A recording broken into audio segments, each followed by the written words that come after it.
He said, those Kennedys, he repeated, they will never embarrass me again. That's no threat, that's a promise. And I'd like the entire world to know how I personally feel is the fact Lyndon Johnson knew about the assassination and was a part of it. Boy, if that Kennedy gets shot, we gotta know where we at. They'll pick up somebody however that's. So let's throw the public off. Oui. Il y a bien eu un quatrième coup de feu, conclut la commission parlementaire dans son rapport de janvier 1979, en s'appuyant sur l'analyse des enregistrements effectués par des micros de la police de Dallas.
November 22nd, 1963. President John F. Kennedy is gunned down in Dallas. A crushing blow to the country and a personal affront to FBI agent Don Adams. Oh, it shocked me. It devastated me. And I thought to myself, what did I do wrong? Adams is retired, but still can't shake the assassination or investigation by the Warren Commission. Nothing but a bunch of liars. The Warren Commission determined that Lee Harvey Oswald fired the fatal shots from the Texas Book Depository. But Adams says the real person behind the plot isn't even mentioned in their report. I know for a fact in my heart that these things happened. Based on his service with the FBI and years researching National Archives, Don Adams says at best the Kennedy assassination is a massive failure to communicate between federal agencies and then cover-up. At worst, it's conspiracy to commit murder. It's embarrassing because I love the FBI. It's a great organization, best law enforcement agency in the business. But we also have to face facts and reality that there are bad people in this world. The Army war veteran joined the agency in 1962. He was assigned to Thomasville, Georgia, where he began investigating Joseph Miltier, a name unfamiliar to many, but not the government. He was reported to be one of the most violent men in the country. A militant activist with ties to hate groups like the KKK. November 1963, an FBI informant named William Somerset said Miltier was threatening JFK. Saying bad things about what they wanted to do to Kennedy. Miltier frequently discussed assassinating President Kennedy. A threat was even captured on tape by Miami intelligence officers November 9th, 1963, just weeks before Dallas. Miltier is talking to Somerset. Well, how the hell do you figure the best way would be to get coming off still with a high heart? Right? And they're going to really try to kill it. He describes smuggling a gun into the building. They've always been kind of out behind you to take the word. Boy, if that Kennedy gets shot, we got to know where we at. They'll pick up somebody however that's. So let's throw the public off. I should have stopped the president from traveling instantly. It didn't, And November 22nd, Miltier is photographed near the motorcade moments before the assassination. They messed up, and all the other agencies messed up. Is there any way Lee Harvey Oswald could have killed John F. Kennedy? Don says evidence he saw while stationed in Dallas proves it, beginning with the Zapruder film. And all of a sudden, I saw the president go like this with his hands. And I said, "Hal," I said, he was shot in the throat. The agent said to me, "Don, be careful what you say." And there were no shots from the front. Very first thing that the doctor said was, "Hal, he was shot in the throat. That's a bullet hole." The minute that you have a frontal shot, Oswald can't be the shooter, because this came from the grassy knoll. And Oswald was in Texas School Book Depository. The Warren Commission ruled that 3 shots were fired, but Don counted 11. And at the book depository, he wondered how Oswald did that in 7.5 seconds from a bolt-action rifle. Because I was in Korea and I know what I'm talking about. The first weapon they found in the building was a Mauser. And nobody ever discussed that. A German Mauser, I believe. There is another word that a Mauser has been found. Mauser. Oswald worked in the building where the murder weapon, the German-made Mauser rifle, was one still found in the Mauser with which the assassin was apparently armed. As you see, they are bringing the weapon that was allegedly used in the assassination of President John F. Kennedy this afternoon at 12:30 here in Dallas. 6.5, apparently made in Italy in 1940. Police have traced a rifle purchased in Chicago. From Dallas, we have heard that the definite identification has been made of the type of rifle used in the assassination of President Kennedy. It was not a Mauser, as has been reported through most of yesterday and today, but an Italian Manlicher Carcanto. Witnesses reported Oswald was in the lunchroom 4 floors down on the opposite side of the building drinking a Coke after the first shot. No heavy perspiration or heavy breathing or anything. Couldn't have been done. It was impossible. Afterward, while Oswald was arrested, Miltier was, quote, jubilant, bragging to Somerset, "You thought I was kidding when I said he would be killed from a window with a high-powered rifle." He told sources in the KKK, "Don't worry about Oswald. He doesn't know anything." All this stuff bothers me. Upsetting to many people. In 1976, the U.S. House of Representatives Select Committee on Assassinations was established. They determined a shot was fired from the grassy knoll and in summary believed, quote, "On the basis of evidence available, President Kennedy was probably assassinated as a result of a conspiracy, though they were unable to identify the other gunmen." Was Joseph Miltier involved or someone else? Don thinks time will tell, but it's also running out.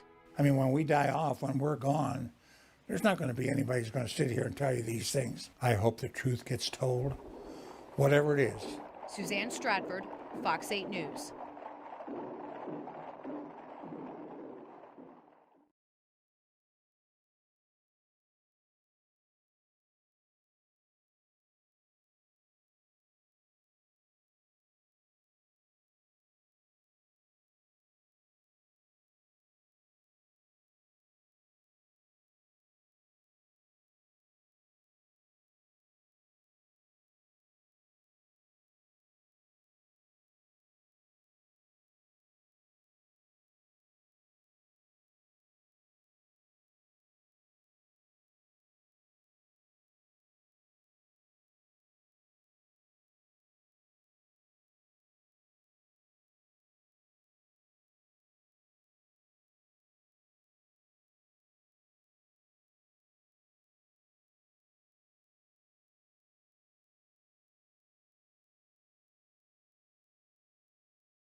En 1976, plus de 80% des personnes interrogées ne croyaient pas à la thèse du tireur isolé. Poussé par la pression populaire, le Congrès met sur pied une commission d'enquête parlementaire sur les assassinats.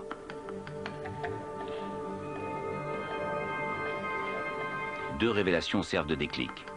La première, c'est une lettre d'Oswald adressée à l'agent du FBI, James Hosty, qui a été détruite après sa mort. Hosty ne l'avait pas mentionné à la commission.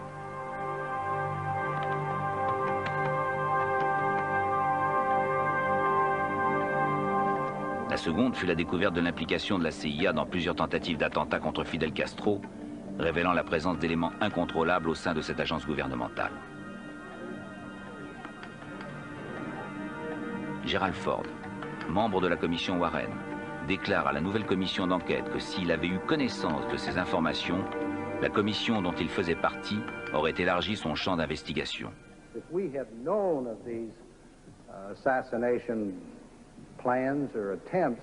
Si nous avions eu connaissance de projets ou de tentatives d'assassinat par une agence du gouvernement fédéral, nous aurions certainement étendu notre enquête à ces organisations.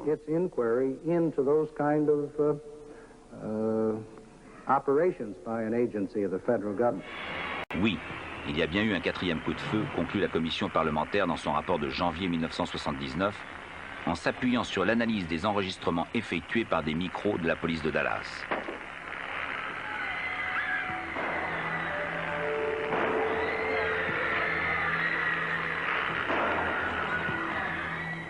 Grâce à un équipement acoustique sophistiqué, cette analyse a permis d'identifier la provenance du troisième des 4 coups de feu. Celui-ci est parti du monticule herbeux. Un autre tireur au moins a donc fait feu. La commission d'enquête parlementaire conclut qu'il y a probablement eu complot.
Jack, what do you think about the hearing?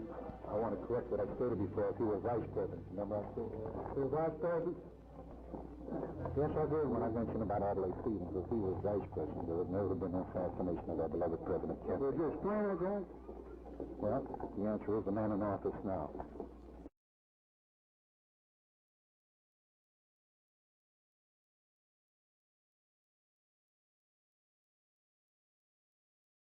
Says, well, I bet you that President Johnson is going to be real pleased when he finds that now they're calling me the #1 bomber. And George Christian said, oh, don't be too sure. He says, you know, LBJ, he never likes to be #2.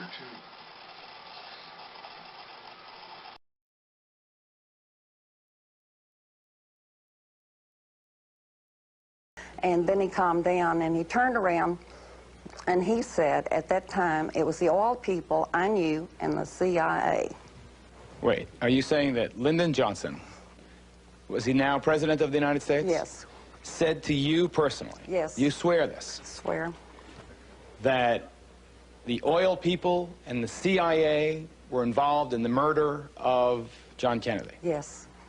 H.L. Hunt was a very dear friend of mine, and 3 days prior to the assassination, H.L. Hunt gave me one of the wanted for treason pamphlets, and they just bombarded Dallas with it.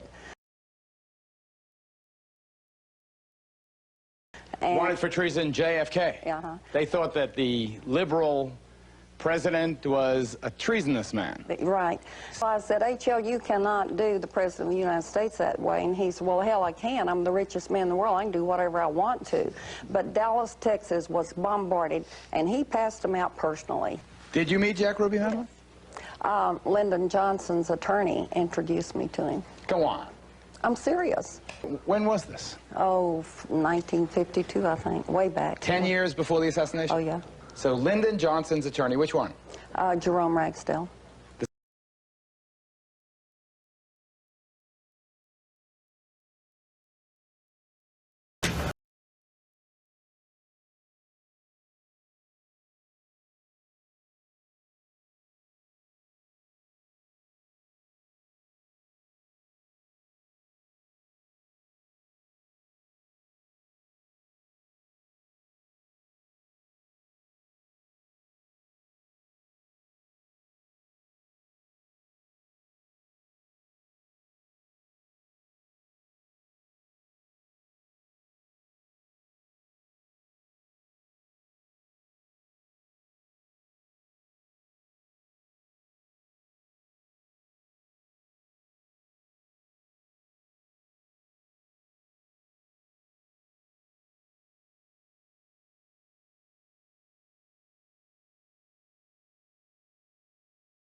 Everything was extremely tense, and suddenly it was discovered that the Harvey had sent a team of people into Cuba, and the Kennedys were very concerned that this crisis might explode into nuclear war.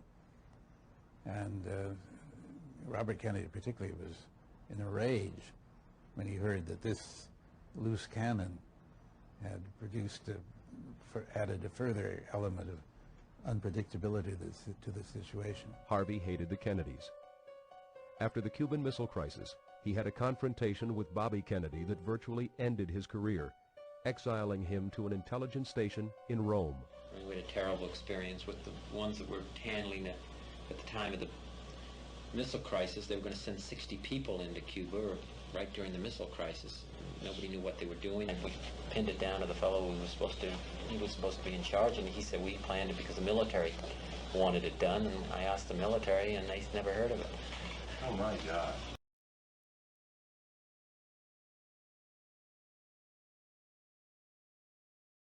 My understanding is that Harvey had a very severe clash with Bobby Kennedy around the time of the missile crisis, and that Kennedy basically I think it was said, "Get earlier rid of than this that, guy." and he posted an old slogan somewhere in the agency premises that said, "The tree of liberty must be nourished by the blood of patriots," and this incensed Bobby Kennedy, and they clashed on that particular point.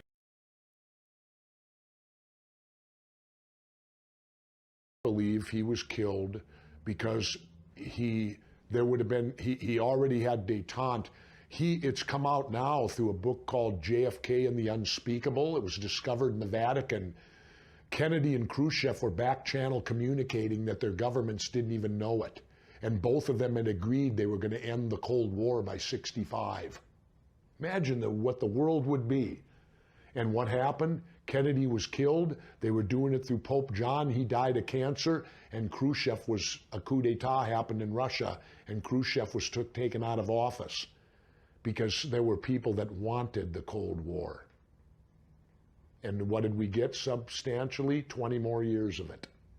We had actually been in there since the 50s with advisors, and President Kennedy had even raised that number of advisors, but then he took a turn the other way before he was killed. Kennedy had ordered our first 1,000 out by December of '63, and he said we'd be completely out of Vietnam by the time he was reelected and serving in '65. So there would not have been a Vietnam War had John F. Kennedy lived. But unfortunately, John F. Kennedy was taken out.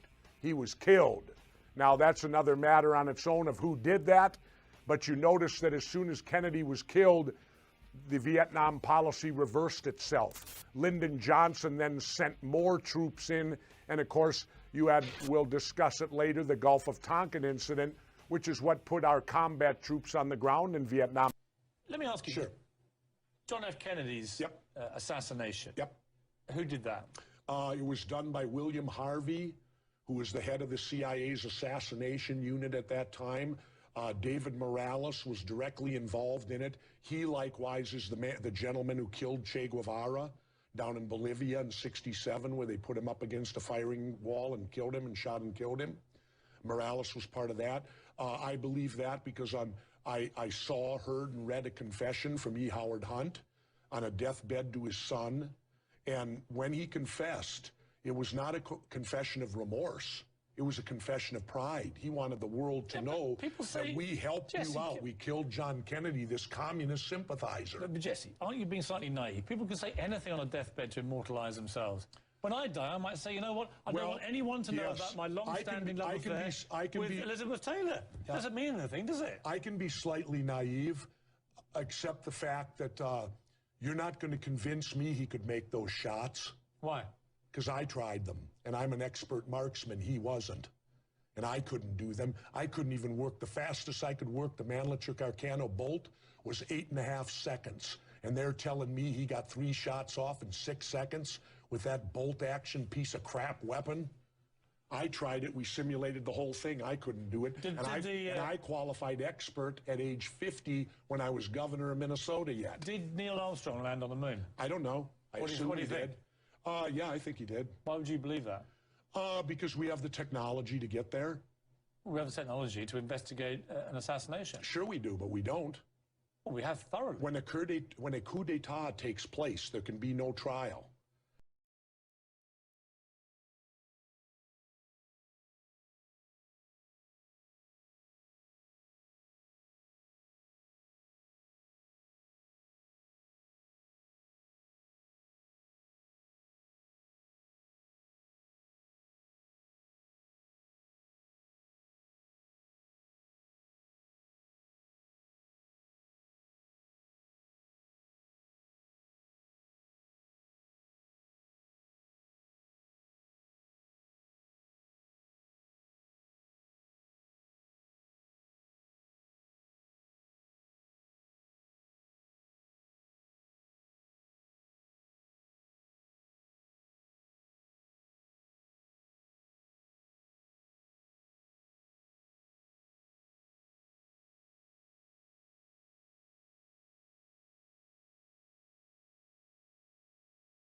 So you're saying Ruby was working for the KGB? Ruby was working for the Cuban intelligence service. The Cubans? Yes, sir. You know that to be a fact? Yes, sir, I do. Soon after the assassination, Sturgis says the CIA and FBI brought evidence to President Lyndon Johnson, suggesting the Soviet Union was involved in JFK's murder. That the Soviet Union, through the KGB, successfully assassinated the President of the United States with the help of Fidel Castro and got away with it. Yes. That's exactly what I'm saying. Sturgis told me he wants his story out because he himself has been accused of having something to do with the assassination. He says he is tired of hearing lies.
He was scared because Khrushchev says, don't do this or we're going to do that.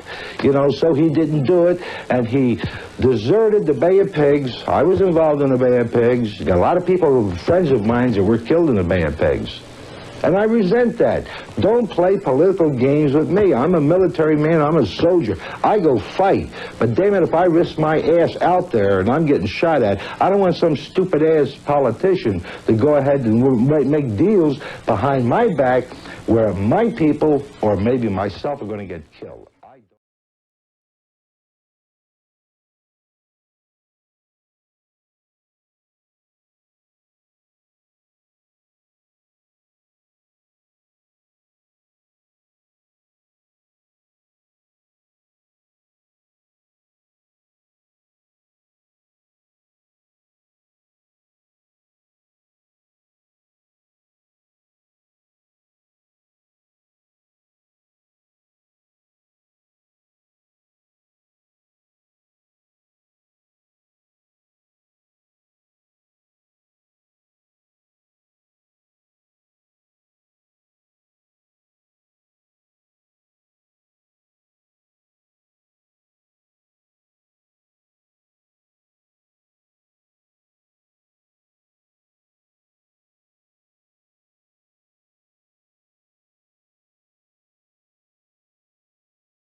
one or possibly two people behind the grassy knoll, but at least one who fired the shot that penetrated the throat of the president in front. Who was that? KGB agent.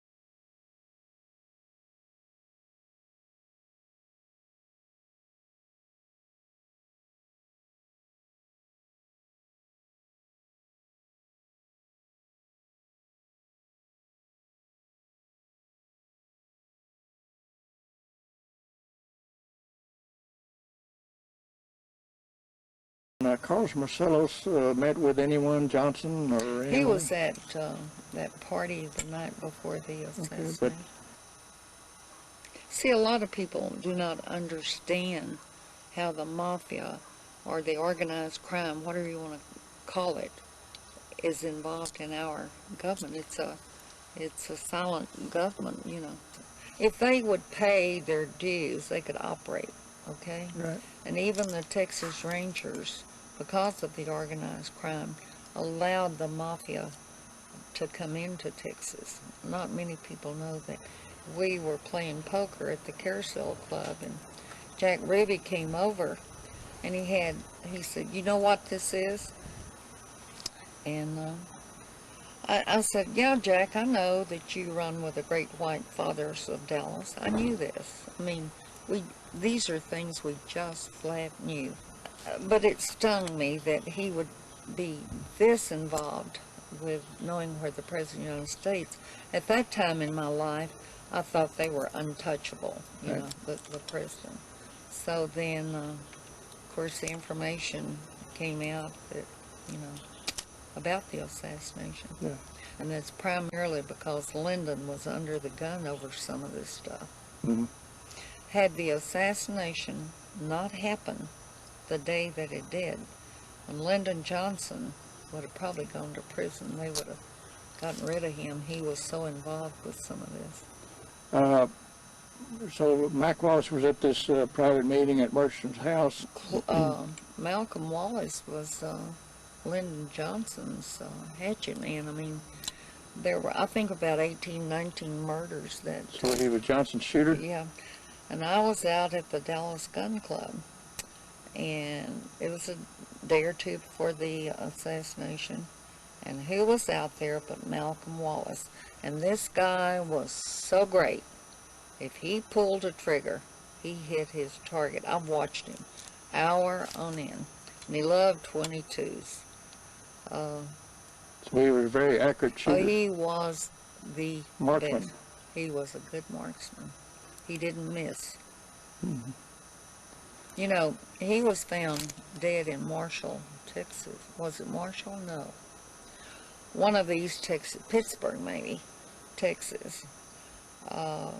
Again, someone said he had been killed first and then placed in this car. I know the car was picked up and all evidence was removed.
when he was done, he had a 34-point match. And when you mention that in criminal circles to an investigator, how confident would you feel with a 34-point match? Oh, that's a slam dunk. It can't miss. It doesn't get any better than that. You give me a 34-point match on any case in the United States, I'll take it to court and win. The inked and the latent print are made by the same finger. And the other evidence that I've been presented with was Malcolm Wallace's left little finger, without a reasonable doubt.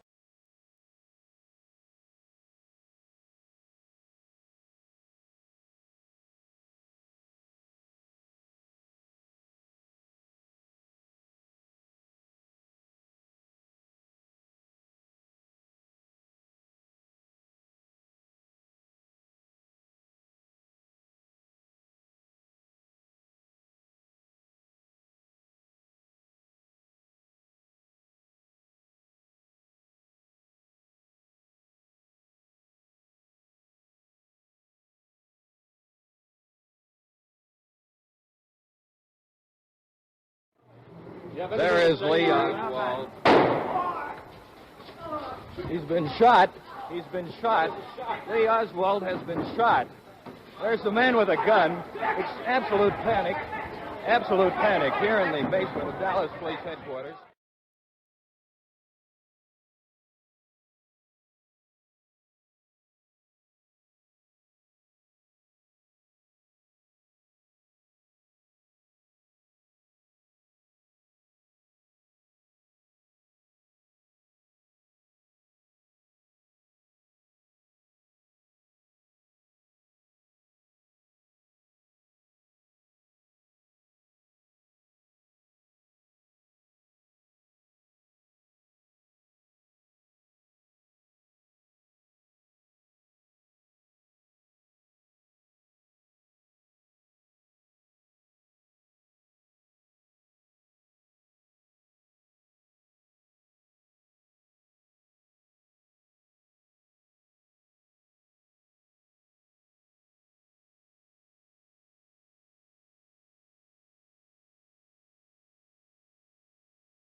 Now, were you familiar with Jack Ruby?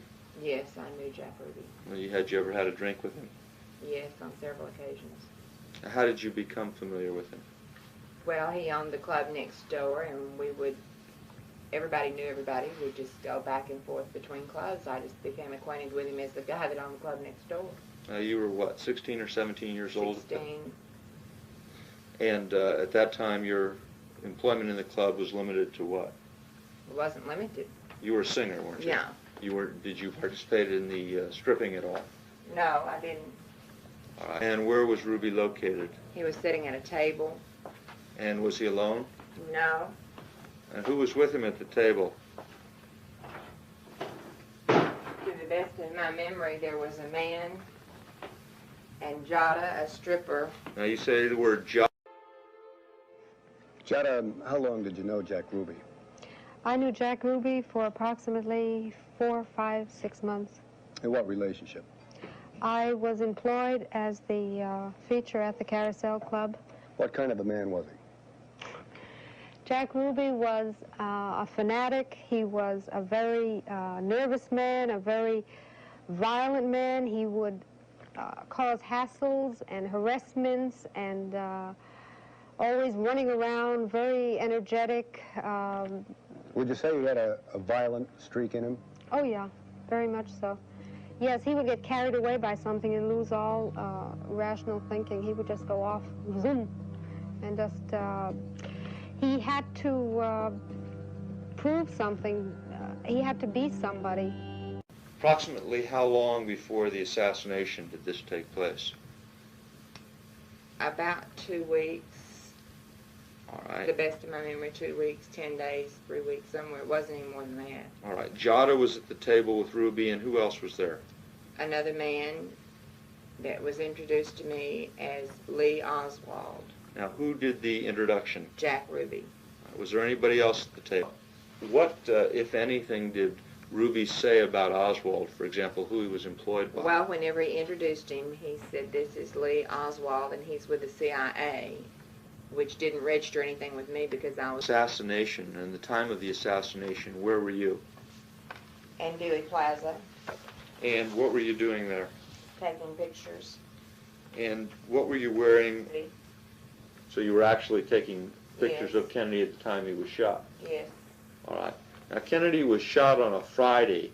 Can you tell us what happened to the film and the camera?